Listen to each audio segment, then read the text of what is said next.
Ouais, ferme la porte. Allez. Boker Tov, Shavua Tov. Alors, Mazel Tov, Siman Tov. Alors, messieurs, on va parler ce matin d'un sujet très très très important. Béhémet, allez, Baruch Hashem, on est tous dedans, on avance, on grandit, on essaye tous les jours de s'améliorer, on essaye tous les jours d'apprendre encore plus. Et Baruch Hashem, merci mon Dieu, Béhémet, tu le dis dans la tefila tous les matins, Vivdianu Minatorim, Dieu nous a séparés des gens qui se trompent, d'accord? Vivdianu Minatorim, il faut le sentir tous les jours. Aval, il y a un danger qui peut nous guetter. Lequel? Attention. Le matin, en Gemara, on est dans une Gemara très très très très belle et remplie de leçons, Bémet. On est dans l'histoire dans Maseret Chagiga de Rabbi Meir Baal Hanes avec son maître Elisha ben Abouya Acher, qu'on appelle Acher dans la Gemara. Juste pour rappeler la petite histoire qu'on a dit, Elisha ben Abouya, c'était le Gdolador, c'était un monstre en Torah, c'était plus qu'une lumière, plus qu'une flèche, d'accord? C'était un monstre dans la Torah, dans la connaissance, dans le savoir, Un de ses élèves, c'était Rabbi Meir Baal Hanes. Pas plus, pas moins. Rabbi Meir Baal Hanes. On peut peut-être s'imaginer de la grandeur du maître. Et on connaît tous l'histoire, qu'il y a Arbar Inatsou la Pardes, quatre qui sont entrés dans le Pardes, dans la compréhension profonde, dans le sod de la Torah. Et Elisha ben Abouya, Acher, il est sorti tordu malheureusement. Il a cru qu'il y avait deux dieux. On a compris, on avait expliqué pourquoi dans la Gemara. Je ne vais pas entrer dans la Gemara, mais la petite histoire. Et donc il s'est trompé dans ce qu'il a vu.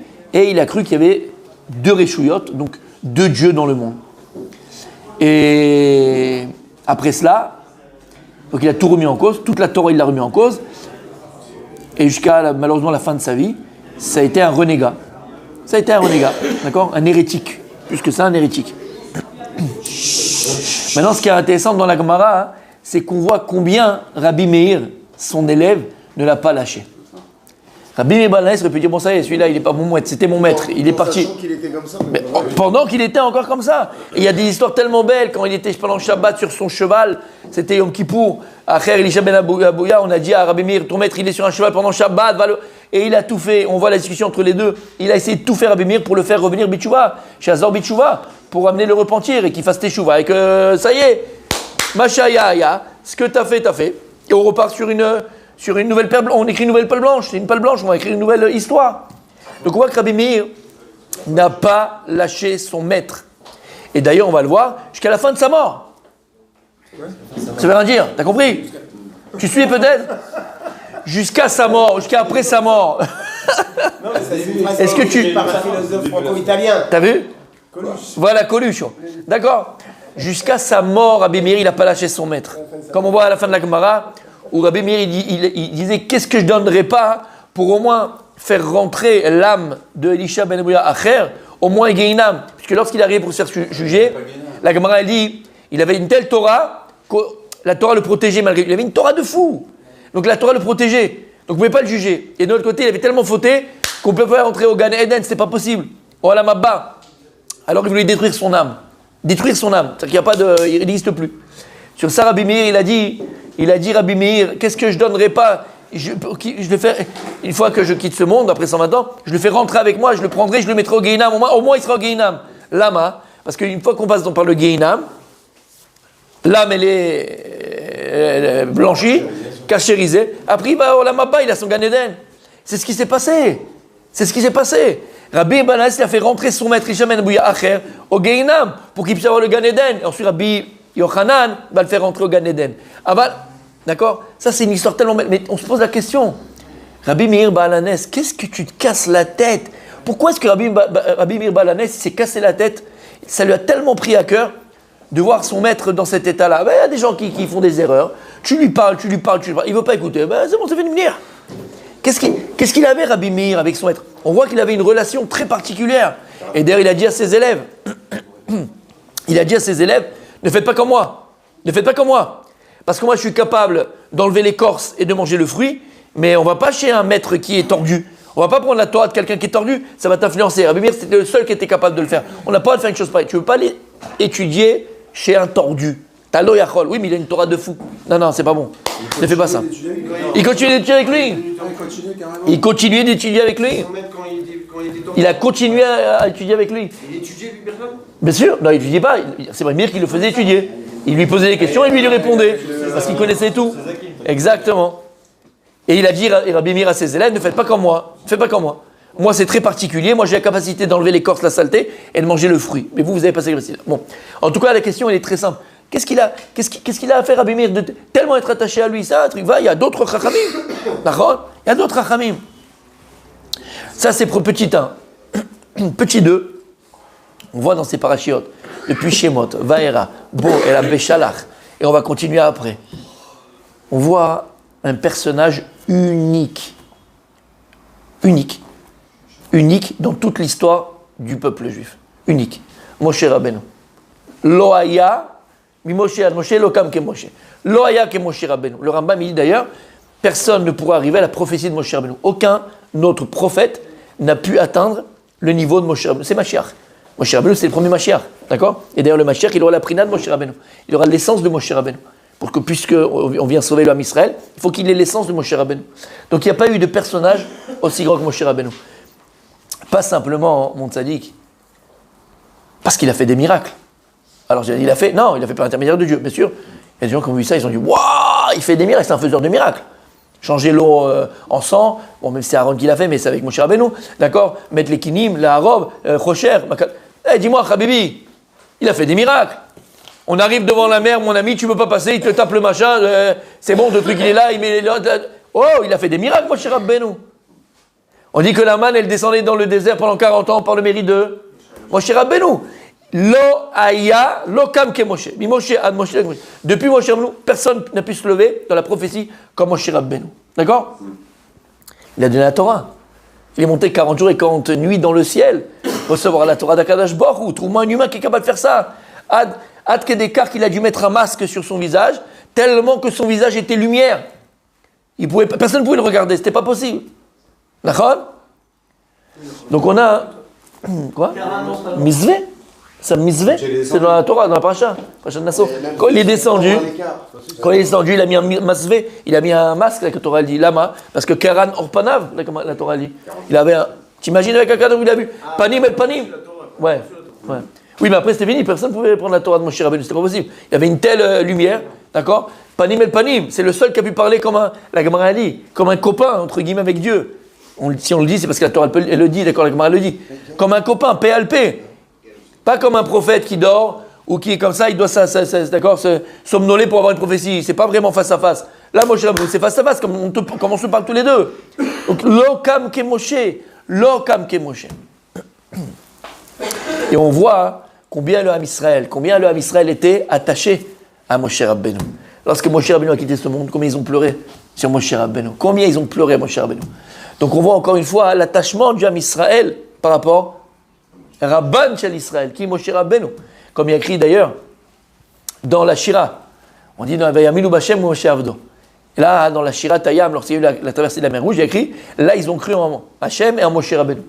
Omer Achaim Akadosh, mais après il y a écrit aussi. Et Matan Torah, il dit Akadosh roi Moshe Rabbeinu. Sache que maintenant, Vegam Bechaya Aminu Leolam. Lorsqu'ils vont voir maintenant qu'ils vont monter dans le ciel, recevoir la Torah et leur donner la Torah, Gam Bechaya Aminu Leolam. Et même en toi, ils croiront pour l'éternité. En Moshe Rabbeinu. Il dit au Chaim Akadosh, mais il y a déjà écrit dans Zachir Moshe, on l'a déjà dit, Vayaminu Bashem Moshe Avdo. Il dit non. Dans la Shirataya, malgré les miracles et tout ça qu'il a fait, les bidules, d'accord, il y avait certains disaient, bon, c'est Der Gamour, mais c'est un bon magicien, d'accord? Comment il s'appelait le magicien avec qui était marié avec la.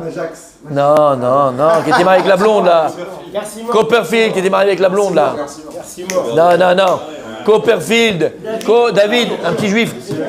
Messieurs, 90. David Copperfield, mais t'es marié avec l'autre là, Schiffer. Voilà, s'il vous plaît. Merci. Bien sûr. Quand ils vendaient chez les mitzvot, là, Gilbert Naoum, ils vendaient les mitzvot, ils disaient Schiffer Rishon, Schiffer, on le charriait, parce qu'ils disaient comment il dit Schiffer. Bref, messieurs, s'il vous plaît, restez concentrés. Dès qu'on parle, ça y est, c'est parti. Calmez-vous, d'accord? Donc il disait, c'était un magicien. Donc, Vayaminu Bashem, Azachir Moshe, ils ont cru en la prophétie de Moshe Rabbeinu. Bon, c'est un prophète. Ok, c'est un prophète, mais comme tous les prophètes.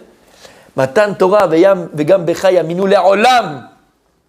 Là, ils ont vu qu'Akadosh lui parlait PLP, ils ont vu que Dieu lui parlait face à face. Et cette émouna qu'on a en Moshe Rabbeinu, notre maître Moshe Rabbeinu, Le'olam, c'est dans le sang, dans l'ADN de chaque juif. Un petit juif, quand il a 3 ans, la première chose où il commence à parler, qu'est-ce qu'on lui dit? Torah Tziva Lanu Moshe Morasha Keilat Yaakov. C'est la première fois qu'on apprend à un enfant juif. Donc on voit combien Israël il est attaché à Moshe Rabbeinu. Combien il est attaché à son maître Moshe Rabbeinu. Quel rapport avec... Attends, ça c'est petit 2. Ça c'est petit 2. Petit 3. Et là c'est la leçon. On peut arriver à se tromper, mes amis. Et ça, dans la Torah, malheureusement, je vous dis, quand on avance. Je ne parle pas de ceux qui avancent pas, ceux qui avancent. Je ne parle pas de ceux qui avancent pas parce qu'ils ne connaissent pas. Mais quand tu avances, tu peux rentrer dans une grosse taout. Dans une grosse taout. Taout, grosse erreur. Grosse erreur, mais qui est fatale. Écoutez, fatale, c'est une erreur fatale. Fatale, c'est qu'il n'y a pas de retour. Erreur fatale. C'est de faire de l'Isha ben Abouya, Rabbi Meir Balanes, de faire de son maître, ou de faire de Moshe Rabbeinu, ce qu'il n'est pas. Tout ce que Rabbi Meir Balanes, il était attaché à son maître Elisha ben Abouya, il le dit d'ailleurs lui-même, il était attaché à la Torah de Acher, il était attaché à la Torah d'Elisha ben Abouya, il n'était pas attaché à l'homme. Il avait une telle chokhmah, Rabbi Meir, qui puisait encore, il arrivait à puiser encore de la chokhmah, ta Torah de son maître Elisha ben Abouya de Acher. Et d'ailleurs, la Gemara elle te dit, lorsqu'il arrivait pour se faire juger après 120 ans, Elisha ben Abouya Acher, qu'est-ce qu'on a dit? Le juger, on ne peut pas parce qu'il a une Torah et la Torah le protège. Donc en vérité, ce n'est pas l'homme, c'est la Torah qu'il avait qui faisait de ce qu'il était. Et Rabbi Meir Balanes, ce n'est pas qu'il était attaché à son maître parce qu'il en a fait un dieu. Il n'a pas divinisé Elisha ben Abouya parce que c'était quelqu'un de... Non, il était attaché à son maître, Rabbi Meir, il était attaché à la Torah d'Elisha ben Abouya. Et d'ailleurs, c'est ce qui faisait toute la grandeur d'Elisha ben Abouya, pas autre chose, pas à l'homme. Pareil, Moshe Rabbeinu. Am Israël était attaché à Moshe Rabbeinu. Attention, on va voir qu'on a failli faire l'erreur. Pas à l'homme Moshe Rabbeinu. On était attaché à la Torah de Moshe Rabbeinu, à l'enseignement de Moshe Rabbeinu. Et là, c'est deux mondes. C'est deux mondes. Et d'ailleurs, Moshe Rabbeinu, il l'a senti lui-même. Il a senti à un moment donné que l'âme Israël commençait à dévier, à se tromper. Et il a commencé à voir Moshe Rabbeinu qu'il faisait, l'âme Israël, le peuple juif, faisait de lui une divinité. Il l'a rendu divin. C'est quoi rendre quelque chose de divin? Ça va dire quoi? Normal, je ne sais pas, mais en tout cas, c'est quoi le rendre divin? Le rendre divin, c'est lui donner une force intrinsèque à lui. C'est prendre cette personne-là et la délier de Dieu. Mais donc, Rabibi, comme Dieu il a dit à Moshe Rabbeinu, ah Moshe, t'as pas compris. Lorsque Moshe il dit, ouais, ils veulent du bassar, j'en peux plus, je suis fatigué, ils m'ont fatigué, et combien je vais porter ce pape sur moi? Qu'est-ce qu'il y a, les Kadosh Baruch Hu? Détrompe-toi, Moshe Rabbeinu. Parce que tu pensais que depuis le début tu pouvais. Non, tu pouvais pas. Tu voulais, comme tu as voulu, je t'ai donné alors la possibilité de pouvoir. Mais maintenant que tu veux plus, il n'y a pas de problème. Choisis-moi 70 sages, et la chorma que je t'ai donnée, je la mettrai aussi sur eux.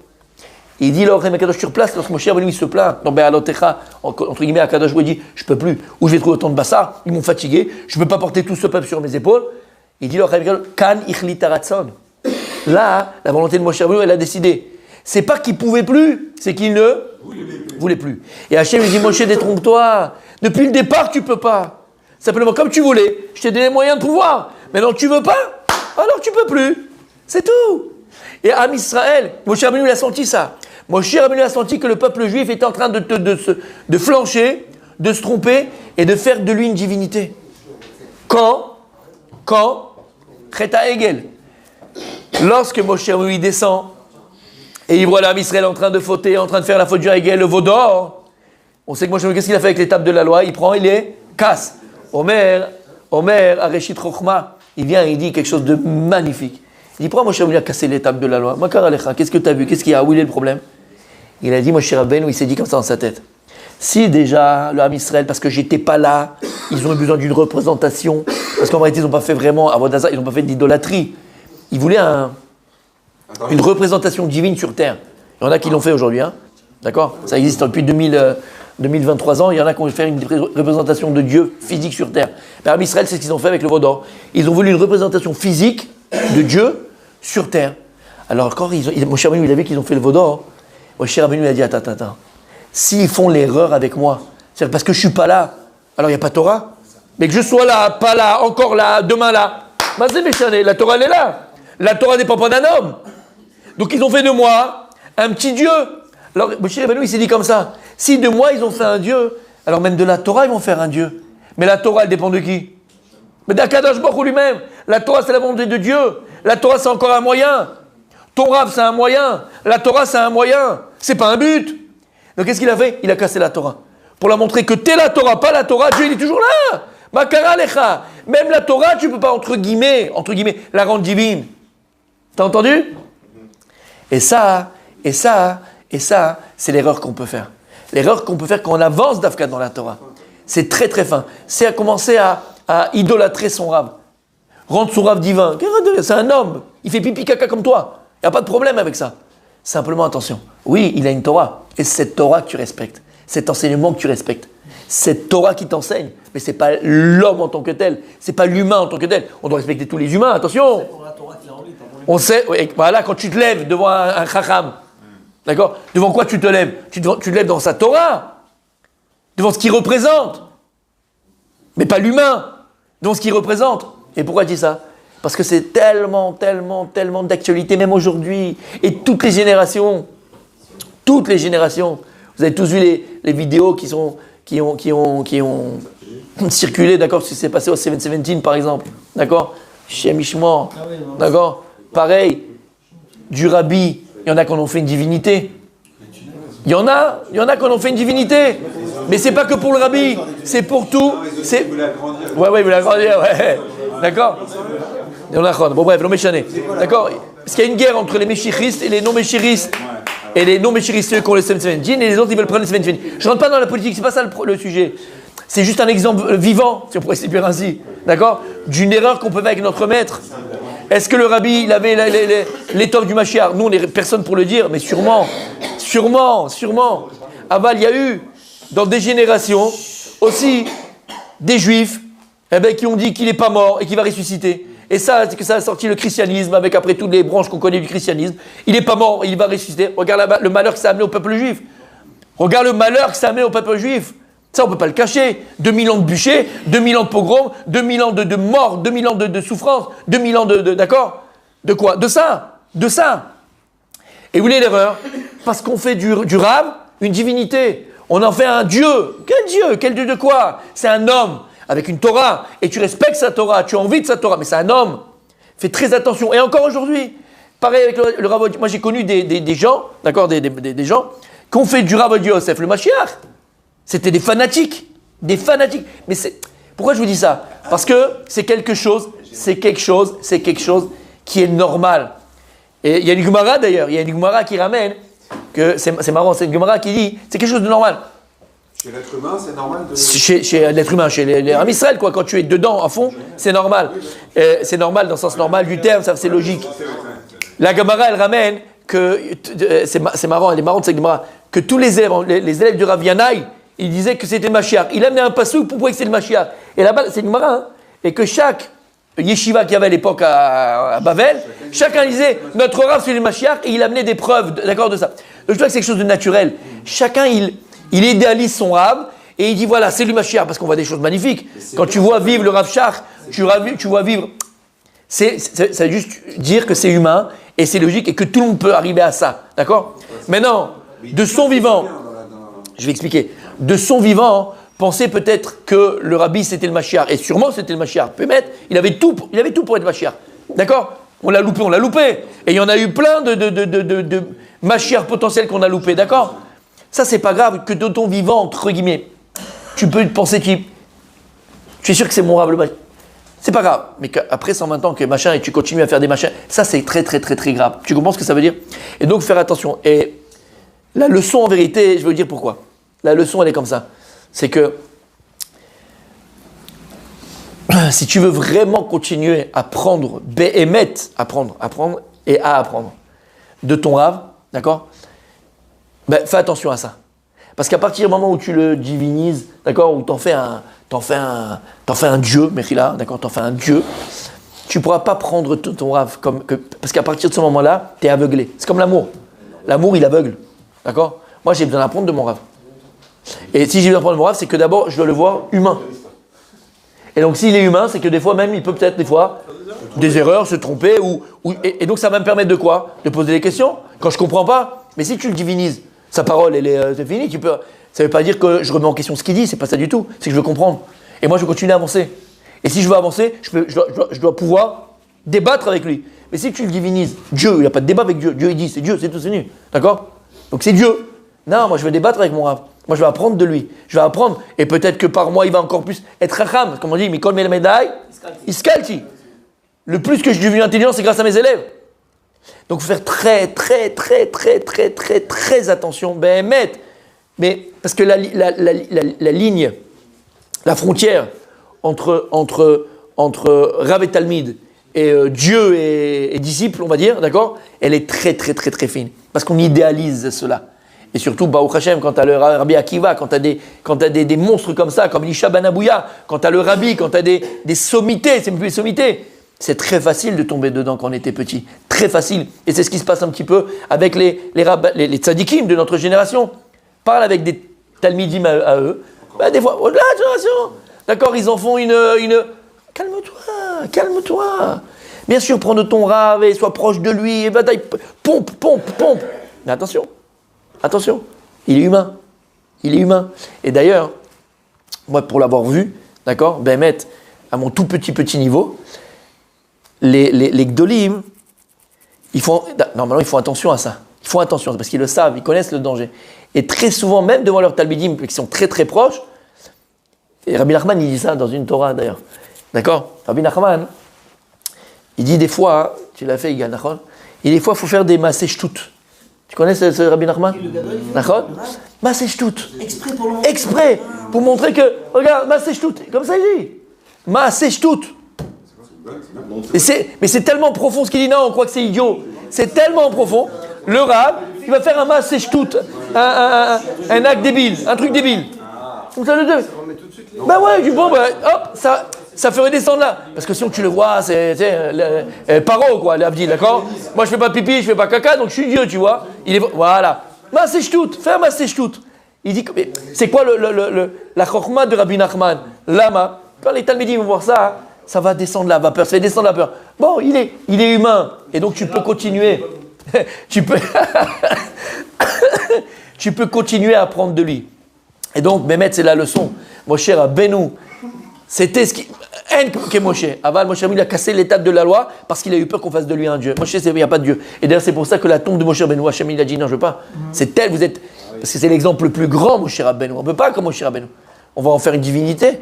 Et quand tu poses la question, tu dis, mais ça va, faut pas exagérer. Regarde, dans notre génération, avec, entre guillemets, sans vouloir comparer, mais moins que Moshe Rabbeinu, on en fait déjà des dieux. On peut en faire des dieux, chas v'shalom. Alors Moshe Rabbeinu, qu'est-ce qu'on en aurait fait? Maaseh shtout. Il dit Rabbi Nachman, les tzadikim, il faut qu'ils fassent attention à leurs élèves. Et parfois, ils vont faire un maaseh débile. Bon, il est un peu Gaston Lagaffe, tu vois, c'est pas... Hop, ça va te remettre terre à terre. Alors chez Niske, Ezra Hashem, de pouvoir toujours puiser de nos rabbanim, de nos chachamim, de nos tzadikim, Béhémet, et pas les diviniser.